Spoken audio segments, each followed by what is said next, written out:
Вие чухте дебатите в парламента. Министър Иван Иванов първо каза, че ще строим пътя Бяла Русе за 35 милиона евро на километър, нали? Защото на Файорските острови правят под Атлантическия океан магистрала за 16 милиона евро на километър, но те са глупави. Новият финансов министър господин Клисурски обяви, че са изхарчени за година и половина 2 милиарда и 800 милиона. Като го разделим на месеци, излиза и на дни, излиза по 10 милиона евро на ден за пътна поддръжка. Да обясня на вашите зрители какво включва пътната поддръжка. Това не е строителство, това е косене на трева, запълване на дупки след ПТП-та от природни бедствия, поправка на маркировката върху този нов асфалт и смяна на пътни знаци и малко чистене на сняг. Това същия случай ли е, за който се твърди, че средства предназначени за период от 4 години са изразходвани за година и половина? Тоест, вие въобще не смятате, че тези пари са отишли за поддръжка на пътища? Разбира се, че не са отишли.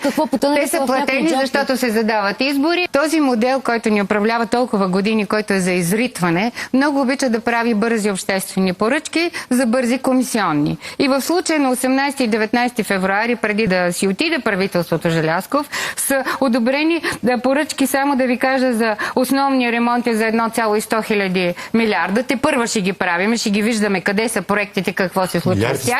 За 500 милиона евро за мантинели и за 500 милиона евро за индексация на пътната поддръжка. 2 милиарда за 2 дена.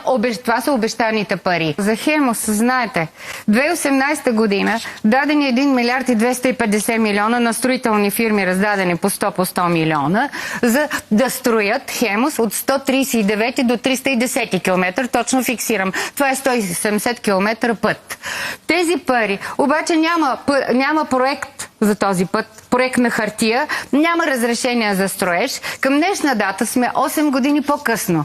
Нито имаме 139 до 310 км, нито пари. Да, това са парите от чувалите. Това какво е? Открадната магистрала. Имаме обаче отстранени прокурори. Не знам дали проследихте продължението на историята по Хемус. Какво ви казва това? Много е неудобно да се говори за Хемус. Конкретният случай за 55 милиона за прокурор, който е готов с обвинителен акт и в следващия момент той заедно с неговите колеги е отстранен. Твърдо говорим за източване на пари през АПИ. Това са едни и същи фирми, които от години, те са много удобни на властта, фирми на абонамент към правителството, защото те са лоялни към правителството, за да връщат комисионни. Нови фирми не се допускат в този кръг, защото няма да върнат комисионни. Половината пари изчезват като комисионни, защото характера, качеството на строителството, което виждаме, показва, че половината пари ги няма.